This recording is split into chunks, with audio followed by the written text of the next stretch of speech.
how are you? This is ISRO 2006 part 2. Ninth question है. Consider the compound system shown in the below figure. Its output is equal to the input with a delay of 2 units. अगर मैं ये line mark करती हूँ तो इस line में क्या दिया है? आउटपुट यानी कि yn is equal to input with a delay of 2 units. ठीक है, मैं इसका z ट्रांसफॉर्म लूंगी तो ये कितना हो जाएगा? xz z minus 2. अब hz क्या हो जाएगा? ये आपका ट्रांसफर फंक्शन होता है ना, yz by xz is equal to z minus 2. अब यहाँ पे क्वेश्चन में दिया है ट्रांसफर फंक्शन एक सिस्टम का आपको दिया है तो h2z पूछा है, तो ये हो जाएगा h1z h2z is equal to कितना हो जाएगा आपका? yz बाई xz, ठीक है, is equal to z minus 2. ठीक है, अब आप यहाँ पे इसकी वैल्यू लिखिए, ये कितनी है? z minus 0.5 divide by z minus 0.8. ठीक है, अब उसके बाद यहाँ पे कितना हो जाएगा? h2z और ये होगा z माइनस 2. अब आप निकालिए h2z, हमें निकालना है, सिंपल सा क्वेश्चन है. z माइनस 2 हो गया इंटू z माइनस 0.8 हो गया and divide by z minus 0.5 हो गया. अब आप देखिए मैं इसको कैसे लिख सकती हूँ? h2z को मैं लिख सकती हूँ यहाँ पे, अगर मैं लिखूँ z माइनस 2, z कॉमन ले लूँ तो यह हो जाएगा 1 माइनस 0.8 ऑफ z इनवर्स. ठीक है, और डिवाइड बाय यहाँ पे भी मैं z कॉमन ले लूँ तो ये हो जाएगा 1 माइनस 0.5 ऑफ z इनवर्स. तो ये कैंसिल हो जाएगा. अब जब आप इसको मल्टीप्लाई करेंगे तो अंदर z minus 2 minus 0.8 of z minus 3 divide by कितना हो जाएगा? 1 माइनस 0.5 z इनवर्स. यही होगा. ठीक है, तो आप ये देखिए आंसर में क्या आएगा. इसका आंसर होगा बी ऑप्शन. इसका आंसर क्या होगा? बी ऑप्शन, क्योंकि आंसर में आपका देखिए डिनोमिनेटर ये और ये तो गलत है, तो बी और डी में से होगा. ऑब्वियस है कि बी और डी दोनों इसमें एक्चुअली सेम ऑप्शंस दिए हैं तो मैंने बी मार्क कर दिया. नेक्स्ट क्वेश्चन है the Z transform of the signal is. अब देखिए पहली बात तो इसमें आप देखिए कि एक्सएन इनपुट सिग्नल है, तो इसको मैं कैसे लिख सकती हूँ? पहले तो आप देखिए कि जीरो कहाँ दिया है? इस पॉइंट पे दिया है, तो मैं यहाँ पे इधर यहाँ पे एक एरो लगाते हैं ना, at n is equal to 0, तो ये वैल्यू 2 हो गई. At n is equal to 1 2 और इधर माइनस वन पे वैल्यू 1 दी है, 0 पे 2 दी है, 1 पे माइनस 1 दी है, n इक्वल टू 2 पे 1 दी है और बाकी सब पे 0 है. ठीक है, अब आप देखिए आपको पता है z ट्रांसफॉर्म क्या होता है? xz is equal to summation n is equal to minus infinity to infinity x n z minus n, यही होता है. ठीक है, अब यहाँ पे देखिए n की वैल्यूज कहाँ से कहाँ तक है? n is equal to minus 1 to 2 x n z minus n हो जाएगा. ठीक है, अब आप यहाँ पे वैल्यू डालिए x minus 1 Z minus minus 1 plus x minus 2 Z minus minus 2. ठीक है, यही हो गया. सॉरी x माइनस 2 नहीं होगा, ये 0 होगा क्योंकि माइनस 2 तो दिया ही नहीं है ना, तो z माइनस ये 0 हो जाएगा. ठीक है, उसके बाद आप देखिए ये वैल्यू कितनी हो जाएगी? x1 z minus 1 plus x2. इस तरह से अगर आप क्वेश्चन को करेंगे तो आपको कोई प्रॉब्लम नहीं होगी, आपका आंसर बिल्कुल राइट होगा. अब आप देखिए x माइनस 1 की वैल्यू कितनी है? 1 z हो गया, प्लस x0 की वैल्यू कितनी है? 2z0 1 हो गया, प्लस x1 की वैल्यू कितनी दी है? माइनस 1, ये z इनवर्स हो गया, प्लस x2 की वैल्यू कितनी है? 1 z माइनस 2 हो गया. तो ये वैल्यू कितनी हो जाएगी? z plus 2 minus Z inverse plus Z minus 2. तो आपका आंसर देखिए कौन सा है? Z plus 2 minus Z inverse plus Z minus 2, आपका ए ऑप्शन होगा. ठीक है, नेक्स्ट क्वेश्चन देखिए. For the circuit shown in the given figure the voltage VAB. Simple सी बात है, हम इस पॉइंट पे नोडल मेथड लगाएंगे by KCL, Kirchhoff's current law. तो आप देखिए VA minus 10 divide by 5 plus VA minus VB भी आप लिख सकते हो, पर VB को आप मैटर नहीं करता क्योंकि VB क्या है? आपका जो VB है 0 वोल्ट है, तो अगर आप इसमें VB ना भी लिखो तो कोई फर्क नहीं पड़ेगा. अब VA माइनस यहाँ पे आप लिख सकते हो माइनस 50 डिवाइड बाय 10, तो ये कितना हो जाएगा? VA minus 10 by 5 plus VA by 5 plus VA plus 50 by 10. अब आप देखिए इसका एलसीएम लेंगे जब, ये कितना वैल्यू आ गया? Twice VA minus 10 by 5 plus VA plus 50 by 10 equal to, ये वैल्यू कितनी हो जाएगी? आप इसको राइट साइड में 0 रखना ना भूलें.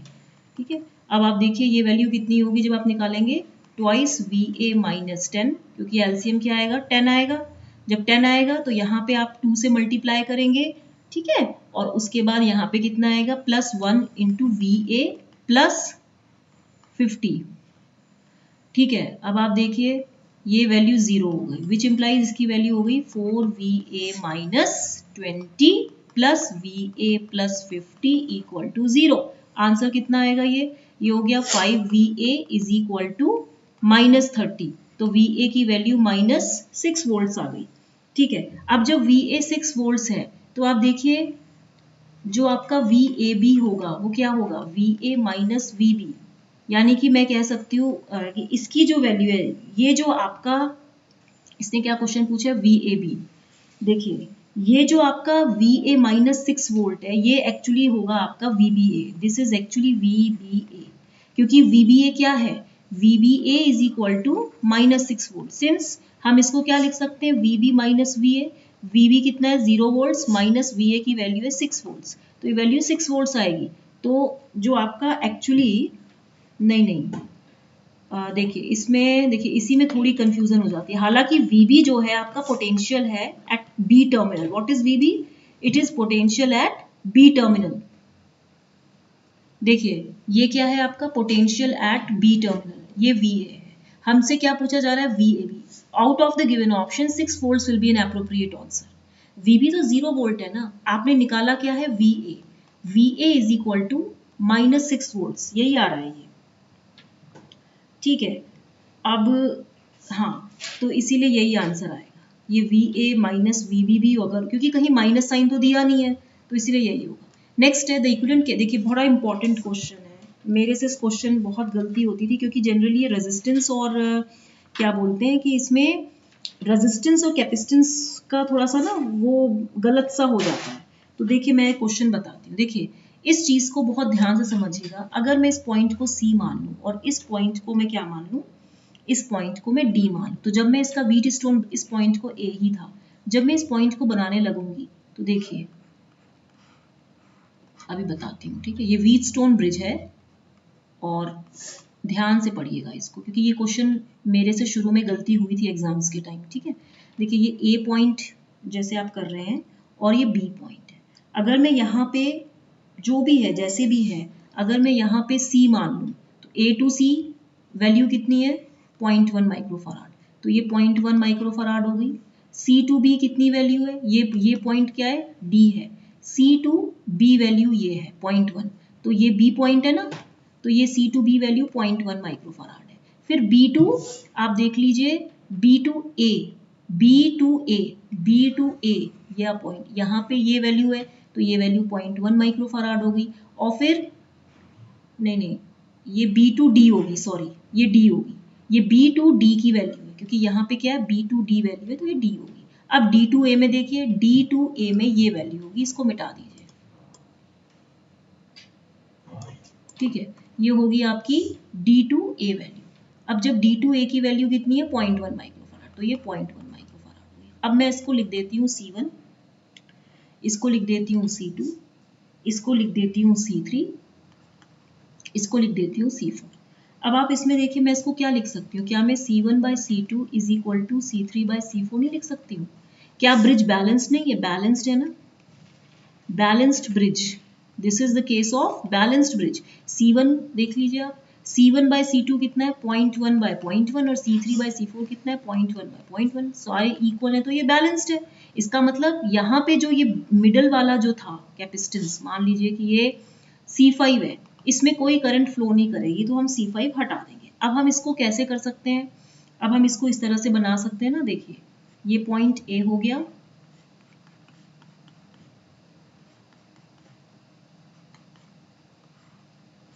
ठीक है, तो इस चीज को मैं क्या लिख सकती हूँ C1 C3, C1 C3 है इधर, हाँ जी देखिए if I take this marker and देखिए C1 और C3 मैं इसको अलग ले सकती हूँ ना, और यहाँ पे मैं लिख सकती हूँ C2 C4 लिख सकती हूँ ना, तो सबकी वैल्यू कितनी है 0.1 0.1 0.1 0.1 और ये कितनी वैल्यू हो गई इसकी, यहाँ पे B वैल्यू। अब आप देखिए ये वाला मैं अपर मान लेती हूँ और ये वाला मैं लोअर मान लेती हूँ, तो Cu कितना होगा, capacitance in the upper branch कितना होगा, ये आपस में क्या है, ये सीरीज में है। जब सीरीज में होंगे तो C1 C3 bye C1 plus C3 होगा ना, इन सीरीज उल्टा होता है ना। तो ये वैल्यू कितनी हो जाएगी 0.1 इंटू 0.1 बाय 0.1 प्लस 0.1, तो ये वैल्यू 0.1 इंटू 0.1 बाय 0.2 हो जाएगा। तो ये वैल्यू कितनी हो जाएगी 0.1 बाई 2 हो जाएगी।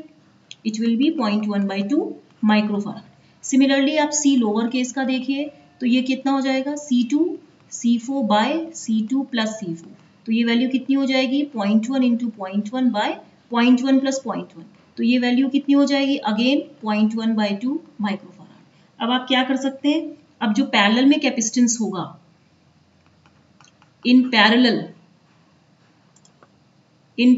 अब क्या हो जाएगा, अब आपके पास क्या हो गया, ये आपके पास ये Cu हो गया, ऐसा हो गया ना, ये Cu आ गया और ये Cl आ गया, ये A पॉइंट ये B पॉइंट, तो आपके पास कितना हो जाएगा पैरेलल में उल्टा हो जाता है, यानी कि ये कितना हो जाएगा, it will B 0.1 by 2 plus 0.1 by 2, so it will B 2 into 0.1 by 2, so it will B 0.1 microfarad. Simple.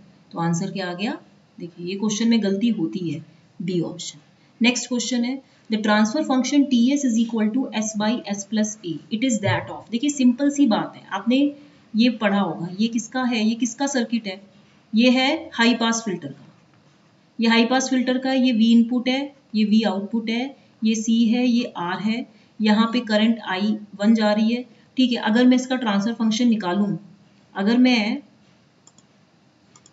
इसका ट्रांसफर फंक्शन निकालूं तो V आउटपुट S कितना हो जाएगा, V input S into R by R plus 1 upon C s. तो यहाँ पे आप देखिए V output S by V input S, इसका आप ट्रांसफर फंक्शन निकालेंगे जब, तो ये क्या होगा TS, क्योंकि ट्रांसफर फंक्शन क्या होता है, it is the ratio of the Laplace transform of output variable to the ratio of the Laplace transform of input variable. तो मैं इसको क्या लिख सकती हूँ, can I write it as R by SCR plus 1 into, मैं इसको क्या लिख सकती हूँ SC, ये हो जाएगा। अब अगर मैं यहाँ पे अगर मैं लिखूं, यहाँ पे मैंने RC कॉमन ले लिया तो ये हो जाएगा S प्लस 1 अपॉन RC, और यहाँ पे हो जाएगा RC और S, तो ये कॉमन हो जाएगा, तो ये क्या हो गया S by S plus 1 by RC। तो यहाँ पे देखिए याद रखिए A की वैल्यू कितनी है 1 अपॉन RC, तो ये वैल्यू कितनी होगी ट्रांसफर फंक्शन की, ये वैल्यू हो गई S by S plus A। तो यानी कि ये कौन सा फंक्शन है, हाई पास फिल्टर का। हाई पास फिल्टर का ट्रांसफर फंक्शन कैसा आता है, ये होता है ट्रांसफर फंक्शन। V ये होगा आपका गेन होगा, और यहाँ पे वर्सेस फ्रीक्वेंसी होगी। इस वाले पॉइंट को हम स्टॉप बैंड कहते हैं, इस वाले पॉइंट को हम पास बैंड कहते हैं। ओके, तो ये आप ध्यान रखिएगा, यहाँ पे ये इस पर्टिकुलर फ्रीक्वेंसी तक ये स्टॉप बैंड है, मतलब high pass filter is a filter that blocks the low pass frequencies and pass the high pass frequencies. That means it rejects low frequency components while passing high frequency components, ठीक है। Next question है a particular current is made up of two components, a 10 ampere DC and a sinusoidal current of peak value, क्या दिया है इसमें 1.414 ampere है। The average value of the resultant current is, देखिए इस क्वेश्चन में मैं आपको एक चीज बताना चाहूंगी, इस क्वेश्चन में जब एवरेज वैल्यू पूछते हैं तो आई एवरेज होता है, पूरी साइकिल ले रहे हैं ना हम क्या कर रहे हैं, ये पूरी साइकिल है ना साइनसॉइडल की, 0 पाई 2 पाई, इजंट इट। अब आप देखिए ये हो गया V इनपुट और ये हो गया आपका ओमेगा टी, ये पूरी एक्चुअली ये पूरी एक साइकिल है ना, plus and negative, positive half cycle plus negative half cycle constitutes one whole cycle. तो एवरेज करंट की वैल्यू क्या होगी, हम टोटल टाइम पीरियड कितना है 2 पाई है ना, तो मैं इसको क्या लिख सकती हूँ 1 upon t integral 0 to t, और इसमें मैं क्या लिख सकती हूँ डीसी करंट, प्लस में क्या लिख सकती हूँ जो इसमें मैं लिख सकती हूँ कुछ ए साइन ओमेगा टी, ऐसे लिख सकती हूँ मैं, ठीक है। और ये वैल्यू होगी डी टी, तो 1 upon T is how much, it is 1 upon 2 पाई। ये क्वेश्चन नेट में आता है, डीसी करंट कितना है 10 एम्पियर, और ये कितना हो जाएगा ए, ये हो जाएगा 1.414, और ये वैल्यू कितनी हो जाएगी साइन टी, क्योंकि हमें ओमेगा तो कुछ दिया नहीं है, हमें दिया है sinusoidal current off peak value 1.414 ampere, हमें ओमेगा दिया नहीं है। तो यहाँ पे जब हम इसकी एवरेज वैल्यू निकालेंगे तो आपको पता है ना, क्या पता है कि integral of sine t d t कितना होता है, d by d t cos t is equal to minus sine t, तो यहाँ पे ये कितना हो जाएगा माइनस कॉस टी। अगर मैं इसकी एवरेज वैल्यू भी निकालूंगी है ना, तो आप खुद देख लीजिए इसकी जो वैल्यू आएगी, एक्चुअली ये वैल्यू है 1.414 है ना, यहाँ पे इसकी जो वैल्यू आएगी 1/2 पाई और इसकी वैल्यू होगी 10 इंटू टी, तो ये 0 to 2 पाई होगी, तो ये वैल्यू हो जाएगी 1/2 पाई इंटू 10 इंटू 2 पाई, तो ये वैल्यू हो जाएगी 10, तो ये 10 एम्पियर हो जाएगी। एवरेज वैल्यू जो साइन टी की होगी वो 0 होगी, क्योंकि देखिए ना integral sine omega T d T बोल रहा है, तो इसकी वैल्यू कितनी हो जाएगी, इसकी वैल्यू होगी D by d t cos T minus cos omega T by omega, यही होगा ना। तो इसमें जब आप इसकी वैल्यू रखेंगे 0 to 2 पाई, तो आप खुद ही देख लीजिए ये वैल्यू कुछ -1/2 पाई और ये कुछ कितना होगा cos 2 पाई 1 माइनस cos 0 1, तो ये वैल्यू 0 आएगी ना। तो इसकी जो एवरेज वैल्यू होगी बाई चेंज द मार्कर, देखिए ये क्वेश्चंस कर लीजिए। मुझे तो मेरे टाइम में, मैं बता रही हूँ कि मैं जब पढ़ती थी तो मेरे टाइम में स्मार्टफोन्स नहीं थे, नॉर्मल फ़ोन था, ऐसी फैसिलिटी नहीं थी, मैं जॉब करती थी, मुझे लगता था जॉब है ठीक है क्या करूँगी इतना करके, है ना। तो अब मुझे लगता है कि इस तरीके से पढ़ाई की होती तो मेरा हो गया होता। एनीवे मैं अभी भी होपफुल हूँ, मुझे भी पूरा विश्वास है कि आप लोगों की ब्लेसिंग से मुझे बहुत बड़ा प्लेटफॉर्म मिलेगा, ठीक है। पर आप जो मैं पढ़ा रही हूँ उसका फ़ायदा होना चाहिए, तो इसका जो राइट आंसर है सी है, ठीक है। नेक्स्ट क्वेश्चन है by doubling the sampling frequency. देखिए याद रखिए sampling frequency is the sampling rate, एक रिलेशन होता है क्वांटाइजेशन नॉइज पावर का, it is inversely proportional to 1/fs। आपने पढ़ा होगा quantisation noise power is equal to delta square by 12 होता है ना। और अभी मैं ज़्यादा पीसीएम के बारे में नहीं बताऊंगी, जब हम पढ़ेंगे तब बताएंगे। तो आप इसमें देखिए इसने क्या पूछा है, पहले केस में fs1 फ्रीक्वेंसी है, दूसरे केस में fs2 equal to twice fs1 है। तो आप देखिए QnP2 अपॉन QnP1, इसकी वैल्यू कितनी होगी, क्योंकि इन्वर्सली प्रोपोर्शनल है तो ये वैल्यू आएगी, तो ये हो जाएगी fs1 by twice fs1, which implies QnP2 is equal to, क्या दिया है इसने, अच्छा हाँ, QnP2 बाय QnP1, ये 1/2 ऑफ QnP1 हो गया। अब मैं इसको एक चीज़ और कर सकती हूँ, मुझे इसको dB में चाहिए ना, तो मैं 10 log base 10 1/2 नहीं कर सकती, तो ये हो जाएगा 10 log base 10 1 and minus 10 log base 10 2, तो ये तो 0 हो गया, और माइनस 10 इंटू 0.3010, तो ये कितना हो जाएगा, ये हो जाएगा आपका -3 dB। इसका मतलब इसका आंसर क्या होगा, जो आपका QnP2 बाय QnP1 है, मैं इसको क्या लिख सकती हूँ 1/2, विच इम्प्लाइज मैं इसको QnP2 बाय QnP1 को dB में ऐसे लिख सकती हूँ, ठीक है। तो ये वैल्यू जो आएगी -3 dB, इसका मतलब इसका जो आंसर होगा क्वांटाइजेशन नॉइज -3 dB का मतलब क्या होता है 1/2, 3 dB का मतलब होता है it is increasing 2 times, it is increasing 2 times, -3 dB का मतलब होता है it is decreasing by half. 3 dB frequency पढ़ा है ना, the frequency at which the power reduces to half and gain reduces to 1/√2 times of its maximum value, ठीक है। Next, ठीक है, तो बस मैंने अभी इतने क्वेश्चंस कराए हैं, ठीक है। अच्छा हाँ, मैंने आपको नेक्स्ट टाइम क्या क्वेश्चन दिया था, मैंने आपको ये वाला क्वेश्चन दिया था, देखिए क्या क्वेश्चन था मेरा, हाँ जी, देखिए देखिए इस क्वेश्चन में मैंने यहाँ पे सॉल्व किया है थोड़ा सा।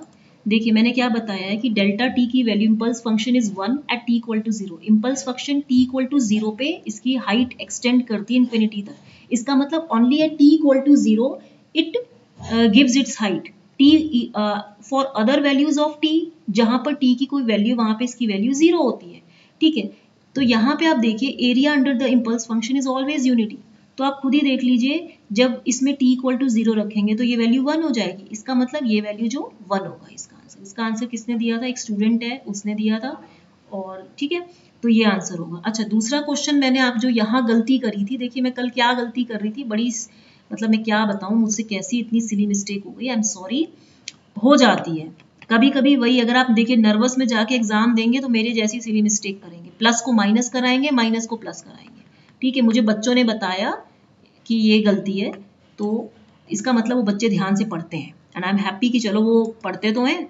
देखिए मुझसे क्या गलती हो रही है, मैंने क्या करा 7v1 है यहाँ पे और यहाँ पे +6v1 है, मैंने क्या करा इसको जो है ऐड करना था, 7 + 6 क्या होता है 13 होता है, तो मैंने 13 लिखना था, मैंने इसको माइनस कर दिया जो कि गलत था, फिर जब आप इसको पूरा 13v1 लिखोगे तो v1 इज इक्वल टू ये इतना हो जाएगा, ये 14 आएगा। तो आंसर आपका v1/i मतलब 14/4 तो 3.45 ओम्स आएगा आंसर।